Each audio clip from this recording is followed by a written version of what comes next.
పిత పుత్ర పవిత్రాత్మ నామమున ఆమేన్. ఈరోజు ప్రేయర్ గ్రూప్ తెలుగు ప్రేయర్ గ్రూప్లో జరిగినటువంటి వాక్యం గురించి కొంచెంసేపు మాట్లాడుకుందాం. ఫాదర్ గారు మాట్లాడిన వాక్యం గురించి కొంచెంసేపు మాట్లాడుకుందామండి. మత్తయి సువార్త 28వ అధ్యాయము 20వ వచనము. మత్తయి సువార్త 28వ అధ్యాయము 20వ వచనము. నేను మీకు ఆజ్ఞాపించినదంతయు వారు ఆచరింప బోధింపుడు. నేను మీకు ఆజ్ఞాపించినదంతయు వారు ఆచరింప బోధింపుడు. లోకాంతం వరకు సర్వదా నేను మీతో ఉందును అని అభయం వసిగాను.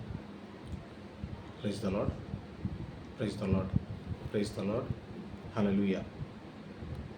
ప్రభువు చెప్తున్నది ఏంటంటే, ఇక్కడ చూసినట్లయితే 20వ వచనంలో, నేను మీకు ఆజ్ఞాపించినదంతయు, అంటే దేవుడు వారి ప్రజలకు ఆజ్ఞాపించినది, అంటే దేవుని విశ్వాసులకు, దేవుని యొక్క మీద నమ్మకం ఉంచిన వారికి, లేదా యేసు ప్రభువుని నమ్ముకున్న వారికి ఆజ్ఞాపించినదంతా, అంటే మనకు మీకు మనకు ఎవరైతే నమ్ముతున్నారో వారందరికీ కూడా ఆజ్ఞాపించినదంతయు వారు ఆచరింప బోధికుడు. వారంటే ఎవరండి?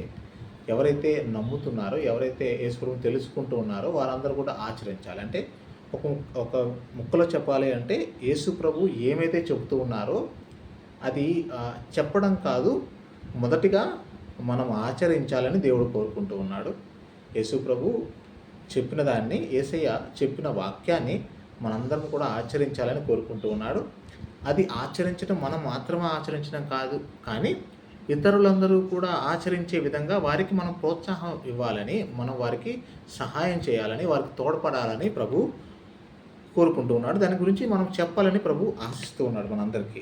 అంటే దేవుడు ఏం ఆజ్ఞాపించాడండి? దేవుడు ప్రేమగా ఉండాలి, ఒకరితో ఒకరు సహోదర భావంతో ఉండాలి, అందరినీ ప్రేమించాలి, అందరితో సమాధానంగా ఉండాలి, ఎవరితో కూడా కొట్లాడకూడదు, ఏదైనా కూడా సమరస్యంగా ఉండాలని మనకు బోధిస్తున్నాడు. దేవుడు ప్రేమ గురించే బోధిస్తూ ఉన్నాడు. ఎంత గొడవ జరిగినా కూడా మీరు ప్రేమతో, ఓపికతో, సమాధానంతో ఉండాలని ప్రేమిస్తున్నాడు. యేసయ్య కూడా అంతే కదా, మానవుల కోసం, నా పాపాల కోసం, మన పాపాల కోసం ఆయన శిలువ మీద మరణిస్తూ ఉన్నాడు. ఇతరుల తప్పులను తన మీద వేసుకుంటూ ఉన్నాడు.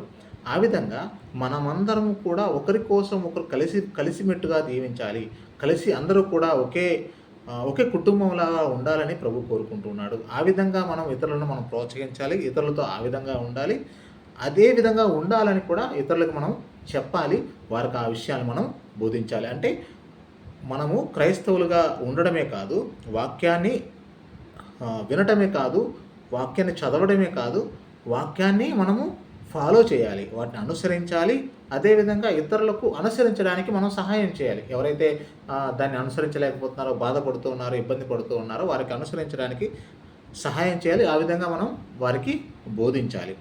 అంతేకాకుండా తర్వాత నెక్స్ట్ ఇంకొక మంచి విషయం ఏమిటంటే, నెక్స్ట్ వాక్యంలో, అదే వాక్యంలో, లోకాంతం వరకు సర్వదా నేను మీతో ఉందును. అంటే ప్రభు చెప్తున్న విషయం ఏంటంటే, లోకాంతం వరకు, ఎప్పుడు వరకు అంటే ఈ యుగము, ఈ యొక్క భూమి అంతరించేంత వరకు సర్వదా నేను మీతో ఉంటాను, మీతో ఉందును. అంటే ఈ యొక్క మనం పుట్టినప్పటి నుంచి ప్రభు మనతో ఉన్నాడు, మనం పెరుగుతున్నప్పుడు మనతో ఉన్నాడు, తల్లి గర్భంలో ఉన్నప్పుడు మనతో ఉన్నాడు, మనం చనిపోయేటప్పుడు మనతో ఉంటాడు, ఎప్పుడూ కూడా ఆయన మనతోనే ఉంటూ ఉన్నాడు. మనం చనిపోయిన తర్వాత కూడా మనతో ఉండాలని కోరుకుంటున్న దేవుడు మన దేవుడు.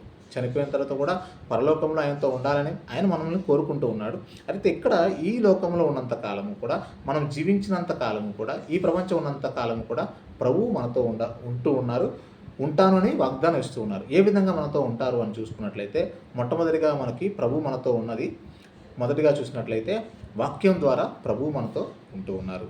వాక్య రూపంలో ప్రతిరోజు మనకు పూజా బలి ద్వారా కానీ, మనం చదువుకున్నటువంటి వాక్యం ద్వారా కానీ, ప్రతిరోజు మనకు వాక్య రూపంలో దేవుడు మనతో ఉంటూ ఉన్నారు, వాక్య రూపంలో మనతో దేవుడు మాట్లాడుతున్నారు. అంతేకాదు ఇంకా విధంగా దేవుడు మనతో ఉంటాడు. దేవుడు మనకి ఆత్మ రూపంలో మనతో ఉంటూ ఉన్నాడు, ఆత్మతో మనతో మాట్లాడుతున్నాడు. ప్రార్థన చేసినప్పుడు మనతో దర్శనాల రూపంలో కానీ, ఆత్మ రూపంలో కానీ, వాయిస్ లాగా కానీ ఏదో ఒక విధంగా దేవుడు మనతో మాట్లాడుతున్నాడు. లేదా మనసులో ఒక ఆలోచన, మన మనస్సులో దేవుడు మాట్లాడుతూ మనకు ఒక ఆలోచనని, ఒక మోటివేషన్ ఇస్తూ ఉంటాడు దేవుడు. కాబట్టి దేవుడు సర్వదా లోకాంతం వరకు మనతో ఉన్నారు, మీతో, నాతో, అందరితో ఉన్నారు. మొట్టమొదటి ఏ విధంగా ఉంటారు అని మనం మాట్లాడించినట్లయితే, గొప్పదైన విషయం ఏమిటంటే, దేవుడు వాక్యం ద్వారా నీతో నాతో మనందరితో కూడా లోకాంతం వరకు ఉంటున్నారు. రెండవది మన ప్రార్థనలో ఏకీభవించడం ద్వారా దేవుడు మనతో ఉంటూ ఉన్నారు. తర్వాత ఇంకొకటి ఏంటంటే దేవుడు మనతో ఉన్నటువంటి ఇంకొక ముఖ్యమైన విషయం ఏమిటంటే దేవుడు మనతో సప్రసాద రూపంలో ఎప్పుడూ కూడా మన యుగాంతం వరకు దేవుడు మనతో ఉన్నాడు. పూజ రూపంలో సప్రసాదం ద్వారా, పూజలో ఉన్నటువంటి సప్రసాదం ద్వారా దేవుడు మనలోకి వస్తూ ఉన్నారు. దాని ద్వారా ఎల్లప్పుడూ దేవుడు మనతో ఉన్నారు, మనతో ఉంటూ ఉన్నారు. కాబట్టి ఎప్పుడూ కూడా దేవుడు యేసయ్య మీతోనూ నాతోనూ ఉంటూ ఉన్నారు. కాబట్టి మనము ఆ విశ్వాసంతో, ఆ నమ్మకంతో ఉండాలి. ఎందుకంటే నేను ఒక్కనే కాదు జీవించేది, నాతో పాటు ఉన్నారు. నాతో పాటు ఎవరు వదిలిపెట్టినా, తల్లిదండ్రులు కానీ, అక్క చెల్లెలు కానీ, అన్న తమ్ముళ్ళు కానీ ఎవరు వదిలిపెట్టినా వదిలేయచ్చు.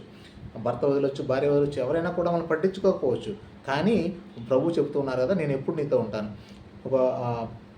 మనకు వాక్యం చక్కగా చెప్తుంటాడు, స్త్రీ తన పసికందను మర్చిపోనా, తన ప్రేగున పెట్టిన బిడ్డ మీద జాలి చూపుకున్నా, ఒకవేళ ఆమె తన శిశువుని మర్చినాను, నేను మాత్రం నిన్ను మరవను. చూడండి, ప్రభు ఎవరు వదిలేసినా, ఎవరు ఉన్నా లేకపోయినా కూడా నీతో ఎల్లప్పుడూ కూడా, నాతో ఎల్లప్పుడూ కూడా చివరి వరకు, నువ్వు చనిపోయేంత వరకు, ఈ లోకాంతం వరకు కూడా, నేను చనిపోయేంత వరకు, ఈ లోకాంతం వరకు కూడా నీతో నాతో ఉంటూ ఉన్నారు మన దేవుడు. కాబట్టి మనం దేని గురించి భయపడాల్సిన అవసరం లేదు. ప్రతి విషయంలో కూడా మనం ఆయన సలహాలు తీసుకున్నప్పుడు ఆయన మనతో ఉంటారు, మనతో నడుస్తూ ఉన్నారు, మనం దీవిస్తూ ఉన్నారు. పిత, పుత్ర, పవిత్రాత్మన ఉన్న ఆమేన్. Praise the lord.